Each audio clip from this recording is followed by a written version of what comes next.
ಅರುಣ್ ಜೇಟ್ಲಿ ಸ್ಟೇಡಿಯಂನಲ್ಲಿ ನಡೆದ ಭಾರೀ ಕುತೂಹಲ ಕೆರಳಿಸಿದ್ದ ಮಹಿಳಾ ಪ್ರೀಮಿಯರ್ ಲೀಗ್ 2026ರ ಪಂದ್ಯದಲ್ಲಿ ಯುಪಿ ವಾರಿಯರ್ಸ್ ತಂಡ ಡೆಲ್ಲಿ ಕ್ಯಾಪಿಟಲ್ಸ್ ತಂಡವನ್ನು 6 ವಿಕೆಟ್ಗಳಿಂದ ಸೋಲಿಸಿದೆ.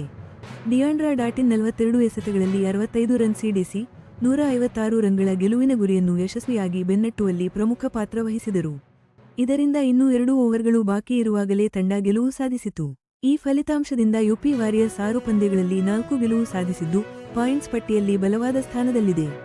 ಇತ್ತ ಡೆಲ್ಲಿ ಕ್ಯಾಪಿಟಲ್ಸ್ 3 ಗೆಲುವು 3 ಸೋಲುಗಳೊಂದಿಗೆ ಸಮಬಲದಲ್ಲಿದೆ. ಈ ಪಂದ್ಯ ಸ್ಪರ್ಧಾತ್ಮಕ ಗುಣವನ್ನು ಎತ್ತಿ ಹಿಡಿಯಿತು. ದಾಖಲೆ ಸಂಖ್ಯೆಯ ಪ್ರೇಕ್ಷಕರನ್ನು ಆಕರ್ಷಿಸಿದ ಈ ಪಂದ್ಯ ಜಾಗತಿಕ ಕ್ರಿಕೆಟ್ ಪ್ರತಿಭೆಗಳನ್ನು ಗುರುತಿಸುವಂತೆ ಮಾಡಿತು. ಮರಿಜಾನೆ ಕ್ಯಾಪ್ 28 ರನ್ಗಳಿಗೆ 3 ವಿಕೆಟ್ ಪಡೆದು ಆರಂಭದಲ್ಲಿ ಒತ್ತಡ ಹೇರಿದ್ದರು. ಡಾಟಿನ್ ಅವರ ಸ್ಫೋಟಕ ಆಟ ಪಂದ್ಯದ ದಿಕ್ಕನ್ನೇ ಬದಲಾಯಿಸಿತು. ಡೆಲ್ಲಿ ಪರ ಲಾರಾ ವೋಲ್ವರ್ಟ್ 48 ರನ್ಗಳ ಉತ್ತಮ ಅಡಿಪಾಯ ಹಾಕಿದರು. ಸಿಮ್ರಾನ್ ಶೇಖ್ ಅವರ ವೇಗದ 32 ರನ್ಗಳು ತಂಡದ ರಂಗತಿಯನ್ನು ಹೆಚ್ಚಿಸಲು ಸಾಕಾಗಲಿಲ್ಲ. ಯುಪಿ ವಾರಿಯರ್ಸ್ ನಾಯಕಿ ಅಲಿಸ್ಸಾ ಹೀಲಿ ಅವರ ಕಾರ್ಯತಂತ್ರದ ಟೈಮುಟ್ಗಳು ಮತ್ತು ಬೌಲಿಂಗ್ ಬದಲಾವಣೆಗಳಲ್ಲಿ ನಾಯಕತ್ವದ ಚಾಕಚಕ್ಯತೆ ಎದ್ದು ಕಾಣುತ್ತಿತ್ತು. ಆರಂಭದಲ್ಲೇ ತಾಹ್ಲಿಯಾ ಮೆಕ್ಗ್ರಾತ್ಗೆ ಪ್ರಮುಖ ವಿಕೆಟ್ಗಳನ್ನು ಒಪ್ಪಿಸಿದ ಡೆಲ್ಲಿ ರಂಗತಿಯನ್ನು ಕುಂಠಿತಗೊಳಿಸಿತು.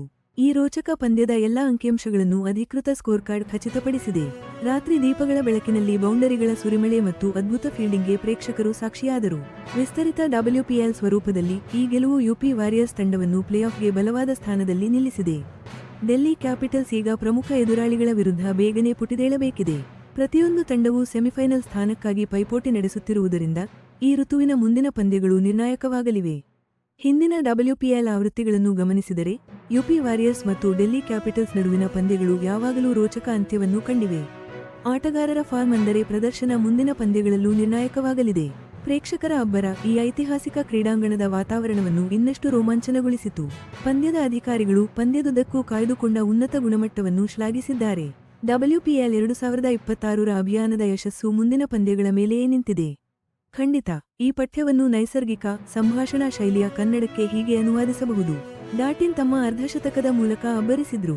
ಡಿಸಿ ಬೌಲರ್ಗಳ ದಾಳಿಯನ್ನ ಎದುರಿಸಿ ಬರೋಬ್ಬರಿ 8 ಬೌಂಡರಿ 2 ಸಿಕ್ಸರ್ ಚಚ್ಚಿದ್ರು. ಪವರ್ ಪ್ಲೇನ ಎಡವಟ್ಟಿನ ನಂತರ ಹೀಲಿ ಮತ್ತು ಮೆಕ್ಗ್ರಾತ್ ಜೊತೆಗಿನ ಡಾಟಿನ್ ಜೊತೆಯಾಟ ತಂಡಕ್ಕೆ ಆಧಾರವಾಯಿತು. ಇನ್ನು ಡಿಸಿ ಪರ ಮರಿಜಾನೆ ಕಾಪ್ ಶುರುವಲ್ಲೇ ಕಮಾಲ್ ಮಾಡಿದ್ರು. ಆರಂಭಿಕರನ್ನ ಒಂದಂಕಿ ಮೊತ್ತಕ್ಕೆ ಪೆವಿಲಿಯನ್ಗೆ ಕಳುಹಿಸಿ ಯುಪಿಡಬ್ಲ್ಯೂ ತಂಡ 2 ವಿಕೆಟ್ಗೆ 25 ರನ್ಗೆ ಕುಸಿಯುವಂತೆ ಮಾಡಿದ್ರು. ಲಾರಾ ವೋಲ್ವಾರ್ ತಮ್ಮ ಸುಂದರ ಡ್ರೈವ್ಗಳ ಮೂಲಕ ಡಿಸಿ ಇನ್ನಿಂಗ್ಸ್ಗೆ ಸ್ಥಿರತೆ ತಂದ್ರು. ಜೆಮಿಮಾ ರೋಡ್ರಿಗಸ್ ಜೊತೆ ಸೇರಿ 35 ಎಸೆತಗಳಲ್ಲಿ 48 ರನ್ ಗಳಿಸಿದ್ರು. ಕೊನೆಯಲ್ಲಿ ಬ್ಯಾಟಿಂಗ್ಗೆ ಬಂದ ಸಿಮ್ರಾನ್ ಶೇಖ್ 18 ಎಸೆತಗಳಲ್ಲಿ 32 ರನ್ ಸಿಡಿಸಿ ತಂಡದ ಮೊತ್ತವನ್ನ 150ರ ಗಡಿ ದಾಟಿಸಿದ್ರು. ಯುಪಿ ವಾರಿಯರ್ಸ್ ಬೌಲರ್ಗಳಾದ ರಾಜನ್ ಮತ್ತು ಗಾರ್ಡ್ನರ್ ಮಧ್ಯಮ ಓವರ್ಗಳಲ್ಲಿ ಒತ್ತಡ ಹೇರುವಲ್ಲಿ ಯಶಸ್ವಿಯಾದ್ರು. ಪ್ರತಿ ಓವರ್ಗೆ ಕೇವಲ 4 ರನ್ ಮಾತ್ರ ನೀಡಿದ್ರು. 2 ವಿಕೆಟ್ಗೆ 100 ರನ್ ಗಳಿಸಿದ್ದ ಡಿಸಿ ತಂಡದ ಮಧ್ಯಮ ಕ್ರಮಾಂಕ ನಂತರ 6 ವಿಕೆಟ್ಗೆ 140 ರನ್ಗೆ ಕುಸಿತ ಕಂಡಿತು. ಪಂದ್ಯದ ಮುಖ್ಯಾಂಶಗಳನ್ನ ನೋಡೋದಾದ್ರೆ ಮೊದಲ 6 ಓವರ್ಗಳಲ್ಲಿ ಡಿಸಿ 1 ವಿಕೆಟ್ಗೆ 45 ರನ್ ಗಳಿಸಿತು. ಇದಕ್ಕೆ ಉತ್ತರವಾಗಿ ಯುಪಿಡಬ್ಲ್ಯೂ 2 ವಿಕೆಟ್ಗೆ 52 ರನ್ ಗಳಿಸಿತ್ತು. 15ನೇ ಓವರ್ನಿಂದ ಡಾಟಿನ್ ಆಟದ ವೇಗ ಹೆಚ್ಚಿಸಿದ್ದು ಚೇಸಿಂಗ್ ಯಶಸ್ಸಿಗೆ ಪ್ರಮುಖ ಪಾತ್ರ ವಹಿಸಿತು. ಇನ್ನು ಈ ಗೆಲುವಿನಿಂದಾಗಿ ಯುಪಿಡಬ್ಲ್ಯೂ ಅಂಕಪಟ್ಟಿಯಲ್ಲಿ 2ನೇ ಸ್ಥಾನಕ್ಕೆ ಜಿಗಿದ್ರೆ ಡಿಸಿ 4ನೇ ಸ್ಥಾನದಲ್ಲೇ ಉಳಿಯಿತು. ಡಬ್ಲ್ಯೂಪಿಎಲ್ನ ಅಧಿಕೃತ ಪ್ರಸಾರಗಳಲ್ಲಿನ ಎಲ್ಲಾ ಅಂಕಿಅಂಶಗಳನ್ನು ಪರಿಶೀಲಿಸಿ ಈ ಮಾಹಿತಿ ನೀಡಲಾಗಿದೆ. ಹೀಲಿ 22 ಎಸೆತಗಳಲ್ಲಿ ಗಳಿಸಿದ 28 ರನ್ ಡಾಟಿನ್ ಆಟಕ್ಕೆ ಪೂರಕವಾಗಿತ್ತು. ಡಿಸಿ ಪರ ಮರಿಜಾನೆ ಕಾಪ್ ಪಂದ್ಯ ಶ್ರೇಷ್ಠ ಪ್ರಶಸ್ತಿಗಾಗಿ ಪರಿಗಣಿಸಲ್ಪಟ್ಟಿದ್ರು. ಆದರೆ ಪ್ರಶಸ್ತಿ ಅವರಿಗೆ ಸಿಗಲಿಲ್ಲ. ಬರೋಬ್ಬರಿ 25,000 ಪ್ರೇಕ್ಷಕರಿಂದ ಸ್ಟೇಡಿಯಂ ಭರ್ತಿಯಾಗಿತ್ತು. ಪ್ರತಿ ಬೌಂಡರಿಗೂ ಹುರಿದುಂಬಿಸುತ್ತಿದ್ರು. ಒಟ್ಟಾರೆ 40 ಓವರ್ಗಳ ಈ ಪಂದ್ಯದಲ್ಲಿ ತಂತ್ರಗಾರಿಕೆ ಪ್ರಮುಖವಾಗಿತ್ತು. ಖಂಡಿತ ಬನ್ನಿ ನೋಡೋಣ ಈ ಕ್ರಿಕೆಟ್ ಪಂದ್ಯದ ವಿವರಗಳು ಹೇಗಿವೆ ಅಂತ. ಮ್ಯಾಚ್ ಸ್ಕೋರ್ ಕಾರ್ಡ್ ನೋಡಿದ್ರೆ ಡಿಸಿ ಮೊದಲು ಬ್ಯಾಟ್ ಮಾಡಿ ವೋಲ್ವರ್ಟ್ 48, ರಾಡ್ರಿಗ್ಸ್ 30, ಶೇಖ್ 32 ರನ್ ಹೊಡೆದ್ರು. ಜೊತೆಗೆ 12 ಎಕ್ಸ್ಟ್ರಾ ರನ್ ಕೂಡ ಬಂತು. ಇದಕ್ಕೆ ಪ್ರತಿಯಾಗಿ ಯುಪಿಡಬ್ಲ್ಯೂ ಬ್ಯಾಟ್ ಮಾಡೋಕೆ ಇಳಿದಾಗ ಡಾಟಿನ್ 65, ಹೀಲಿ 28, ಮೆಕ್ಗ್ರಾತ್ 25 ರನ್ ಸಿಡಿಸಿದ್ರು. ಇತ್ತ ಬೌಲಿಂಗ್ನಲ್ಲಿ ಕಾಪ್ 3 ವಿಕೆಟ್ ಪಡೆದು ಮಿಂಚಿದ್ರು. ಬೌಲಿಂಗ್ ವಿಚಾರಕ್ಕೆ ಬಂದ್ರೆ ಗಾರ್ಡ್ನರ್ ಎಕಾನಮಿ 6ರ ಅಡಿಯಲ್ಲೇ ಇತ್ತು. ಇದು ಡೆತ್ ಓವರ್ಗಳಲ್ಲಿ ತುಂಬಾನೇ ನಿರ್ಣಾಯಕವಾಗಿತ್ತು. ಪಂದ್ಯದ ಗತಿ ಬದಲಾಗಿದ್ದು 18ನೇ ಓವರ್ನಲ್ಲಿ ಡಾಟಿನ್ ಲ್ಯಾನಿಂಗ್ ಎಸೆತಗಳಲ್ಲಿ ಸಿಕ್ಸರ್ಗಳ ಸುರಿಮಳೆಗೈದಾಗ ಡಿಸಿ ಮಾಡಿದ ಫೀಲ್ಡಿಂಗ್ ತಪ್ಪುಗಳಿಂದ 15 ರನ್ಗಳು ಕೈತಪ್ಪಿದವು. ಯುಪಿಡಬ್ಲ್ಯೂ ಚೇಸ್ ಕೊನೆಯ 5 ಓವರ್ಗಳು ಬಾಕಿ ಇರುವಾಗ 3 ವಿಕೆಟ್ಗೆ 120 ರನ್ ತಲುಪಿತ್ತು. ಅಂದ್ರೆ ವೇಗವಾಗಿ ಸಾಗಿತ್ತು. ಹಿಂದಿನ ಡಬ್ಲ್ಯೂಪಿಎಲ್ ಡೇಟಾ ನೋಡಿದ್ರೆ ಡಿಸಿಯ ಸ್ಟ್ರಾಂಗ್ ಹೋಮ್ ರೆಕಾರ್ಡ್ ಯುಪಿಡಬ್ಲ್ಯೂನ ಆಕ್ರಮಣಕಾರಿ ಆಟದಿಂದ ಸವಾಲಿಗೆ ಸಿಲುಕಿತ್ತು. ಆಟಗಾರರ ಮೈಲಿಗಲ್ಲುಗಳ ಬಗ್ಗೆ ಹೇಳೋದಾದ್ರೆ ಡಾಟಿನ್ ಅವರ ಈ ಆಟ ಡಬ್ಲ್ಯೂಪಿಎಲ್ನಲ್ಲಿ ಅವರ ಬೆಸ್ಟ್ ಸ್ಕೋರ್ ಆಗಿ ದಾಖಲಾಗಿದೆ. ಇನ್ನು ವಲ್ವಾರ್ಟ್ ಈ ಸೀಸನ್ನಲ್ಲಿ 300 ರನ್ ಗಡಿ ತಲುಪುವ ಸನಿಹದಲ್ಲಿದ್ದಾರೆ. ಈ ಫಲಿತಾಂಶದಿಂದ ಅಂಕಪಟ್ಟಿಯಲ್ಲಿ ಬದಲಾವಣೆ ಆಗಿದ್ದು, ಲೀಗ್ ಹಂತದ ನಾಕೌಟ್ ಅರ್ಹತೆಯ ಮೇಲೆ ಇದು ನೇರ ಪರಿಣಾಮ ಬೀರುತ್ತೆ. ಪಂದ್ಯದ ನಂತರ ಹೀಲಿ ತಮ್ಮ ತಂಡ ಬ್ಯಾಟಿಂಗ್ ಪ್ಲಾನ್ಸ್ನ ಯಾವುದೇ ತಪ್ಪಿಲ್ಲದೆ ಕಾರ್ಯರೂಪಕ್ಕೆ ತಂದಿದೆ ಅಂದ್ರೆ ಲ್ಯಾನಿಂಗ್ ಕೈಚೆಲ್ಲಿದ ಕ್ಯಾಚ್ಗಳು ನಮಗೆ ತುಂಬಾ ಕಾಸ್ಟ್ಲಿ ಆಯಿತು ಅಂತ ಒಪ್ಪಿಕೊಂಡ್ರು. ಪಂದ್ಯ ನಡೆದ ಅರುಣ್ ಜೇಟ್ಲಿ ಕ್ರೀಡಾಂಗಣದ ಪಿಚ್ ಆರಂಭದಲ್ಲಿ ವೇಗಿಗಳಿಗೆ ಆಮೇಲೆ ಸ್ಪಿನ್ನರ್ಗಳಿಗೆ ಹೆಚ್ಚು ಸಹಾಯಕವಾಗಿತ್ತು. ಹವಾಮಾನ ಕ್ಲಿಯರ್ ಆಗಿತ್ತು. ಇಬ್ಬನಿ, ಡ್ಯೂ, ಚೇಸ್ಗೆ ತುಂಬಾನೇ ಹೆಲ್ಪ್ ಆಯಿತು. ಇನ್ನು WPL 2026ರ ಬಗ್ಗೆ ಮಾತಾಡೋದಾದ್ರೆ ಸ್ಕ್ವಾಡ್ಗಳನ್ನ ಇನ್ನಷ್ಟು ದೊಡ್ಡದು ಮಾಡಲಾಗುತ್ತೆ. ಅಂತಾರಾಷ್ಟ್ರೀಯ ಅನುಭವದ ಜೊತೆಗೆ ದೇಶೀಯ ಪ್ರತಿಭೆಗಳಿಗೂ ಅವಕಾಶ ಸಿಗುತ್ತೆ. ಬೌಂಡರಿಗಳು ಸಿಡಿದಾಗಲೆಲ್ಲ ಅಭಿಮಾನಿಗಳ ಸಂಭ್ರಮದ ಕೂಗು ಕ್ರೀಡಾಂಗಣದಲ್ಲಿ ಪ್ರತಿಧ್ವನಿಸಿತ್ತು. ಅಂಪೈರ್ಗಳು ಟೈಟ್ ಆಗಿದ್ದ LBW ನಿರ್ಧಾರಗಳನ್ನ ಸರಿಯಾಗಿ ಪರಿಶೀಲಿಸಿ ತೀರ್ಪು ನೀಡಿದರು. ಪಾಯಿಂಟ್ಸ್ ಟೇಬಲ್ ರೇಸ್ನಲ್ಲಿ ಮುಂಬೈ ಇಂಡಿಯನ್ಸ್ ಹಾಗೂ RCB ವಿರುದ್ಧ UP ವಾರಿಯರ್ಸ್ ತಂಡಕ್ಕೆ ಒಳ್ಳೆಯ ಪ್ಲಸ್ ಪಾಯಿಂಟ್ಸ್ ಇವೆ ಅಂತಾನೆ ಹೇಳಬಹುದು. ಡೆಲ್ಲಿ ಕ್ಯಾಪಿಟಲ್ಸ್ ಮುಂದಿನ ಪಂದ್ಯಗಳನ್ನ ಗೆಲ್ಲಲೇಬೇಕಾದ ಪರಿಸ್ಥಿತಿಯಲ್ಲಿದೆ.